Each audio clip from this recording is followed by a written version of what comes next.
பிரியமானவர்களே, இயேசு கிறிஸ்துவின் நாமத்தில் உங்களுக்கு என் அன்பின் வாழ்த்துக்கள்.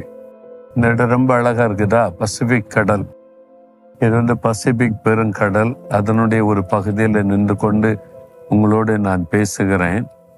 ஆனால் இன்றைக்கு உலகத்தில் ஒரு முக்கியமான நாள், அதாவது தற்கொலை தடுப்பு தினம். உலகம் முழுவதுமே தினந்தோறும் தற்கொலை பண்ணி மறிக்கிறவங்க பெருகி கொண்டே இருக்கிறாங்க. நிறைய வாலிபர்கள், வாலிப பெண் பிள்ளைகள் தற்கொலை பண்ணி இறந்துடுறாங்க. சின்ன சின்ன காரியத்திற்கும் உடனே தற்கொலை. சின்ன பிரச்சனைக்கும் நான் மறித்து போயிட்டா பரவாயில்ல, செத்து போயிறேன்னு சொல்லுகிற வார்த்தைகள் இன்னைக்கு பெருகி கொண்டு இருக்கிறாரு. உங்க மனதில் கூட அந்த மாதிரி ஒரு போராட்டம் இருக்கலாம். ஒன்று இப்படி நடக்கணும் அல்லது செத்து தான் போகணும் அப்படின்னு நினைவு வந்து கொண்டு இருக்கலாம். சிலருக்குள்ள தற்கொலை பண்ணி செத்துரு அப்படின்ற ஒரு ஏவுதலே வந்து கொண்டே இருக்கும். ஏன்னா அதுக்கு பின்னால் இருப்பது ஒரு பொல்லாத ஆவி. தற்கொலை தூண்டுகிற பிசாசு மனிதர்களை தற்கொலை பண்ணி அழிப்பதிலே அவன் பலமாய் கிரியை செய்கிறான். ஏன்னா தற்கொலை பண்ணி ஒருவர் இறந்துட்டா அது தேவனுக்கு பிரியமில்லாத காரியம் இல்லை. நரகத்திற்குள்ளே சாத்தான் அந்த ஆத்மாவை கொண்டு போய் விடுவான். அதனாலதான் தற்கொலை பண்ண தூண்டி கொண்டே இருக்கிறான். தற்கொலை பண்ணுகிற சிந்தனை கொண்டு வருகிறான். ஒரு பிரச்சனை, போராட்டம் வந்தால் அதை தீர்க்கிற ஒரு ஆண்டவர் இருக்கிறார் என்பதை அறிந்து கொள்ள விடாதபடி, விசுவாசிக்க விடாதபடி, அவ்வளவுதான் ஒரு வாழ்க்கை, நீ ஒரு வாழ்க்கையை முடித்து கொள்ள இந்த தூண்டுதலை கொடுக்கிறான். ஒருவேளை உங்களுக்குள்ள அந்த போராட்டம் இருந்து கொண்டே இருக்கலாம். ஆண்டவர் இயேசு உங்களோடு பேசுகிறார். வேத புஸ்தகத்துல அப்போஸ்தலர் நடபடிகள் 16:28 வாசிக்கும் போது, பவுல் என்கிற தேவ மனிதர் சிறைச்சாலையிலே பிலிப்பி பட்டணத்தில் அடைக்கப்பட்டிருந்தார்.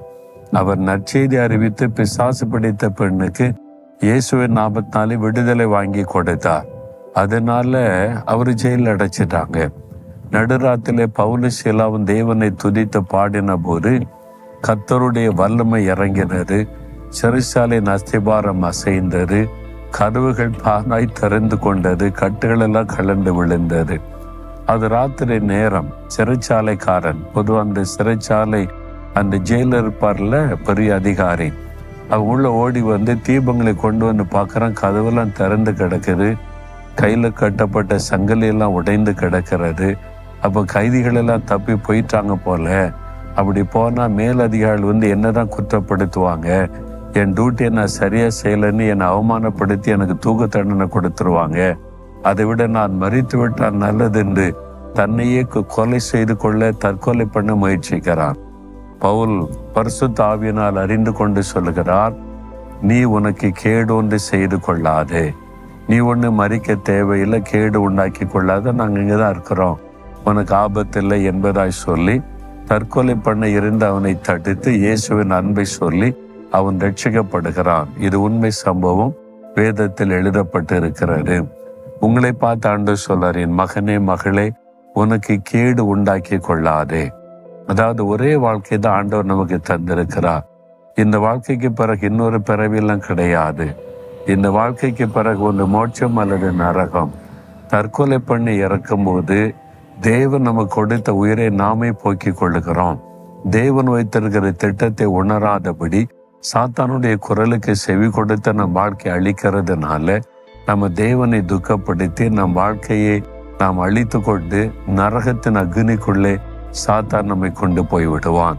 ஆனால் தான் ஆண்டவர் சொல்றார், என் மகனே மகளே, கேடு உண்டாக்கி கொள்ளாத, பிரச்சனையை நான் தீர்த்து வைக்கிறேன், உன் தேவையை நான் சந்திக்கிறேன், உனக்கு என்ன போராட்டம், நான் இருக்கிற, நீயா சாகணும், உனக்காக நான் சிலுவையிலே மறித்து உயிர்த்தெழுந்து பிசாசை ஜெயித்திருக்கிறேன், தற்கொலை தோண்டுகிற பிசாசை நான் ஜெயித்த ஆண்டவர் என்று இயேசு உங்களை பார்த்து சொல்றார்.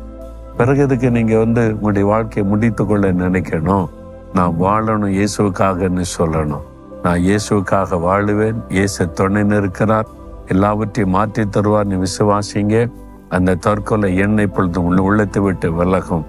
யார் யார் அந்த போராட்டத்தில் இருந்தால் இப்போ உங்களுக்கு விடுதலை. மற்றவர்கள் இந்த மாதிரி போராட்டத்தில் இருக்கிற எல்லாருக்கும் ஆண்டவர் விடுதலை கொடுக்க ஜெபிக்கணும். ஆண்டவரே, யார் யார் இந்த தற்கொலை போராட்டத்தில் இருக்கிறார்களோ இந்த மகனுக்காக, இந்த மகளுக்காக ஜெபிக்கிறேன். அவளை தற்கொலை தோண்டுகிற பொல்லாத பிசாசை நான் இயேசுவின் நாமத்தில் கடிந்து கொள்ளுகிறேன். தற்கொலையின் ஆவியை நான் இயேசுவின் நாமத்தில் கடிந்து அப்புறப்படுத்துகிறேன். அந்த சிந்தனை விட்டு விலகு, அவருடைய இருதயத்தை விட்டு விலகு. இயேசுவின் நாமத்தில் அந்த சிந்தனையை விலகி போகட்டும்.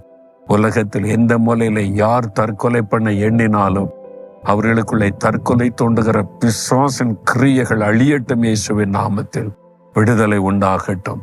அவளை வாழ்ந்திருக்க செய்யும். இயேசுவின் நாமத்தில் ஜெபிக்கிறோம் பிதாவே. ஆமேன், ஆமேன்.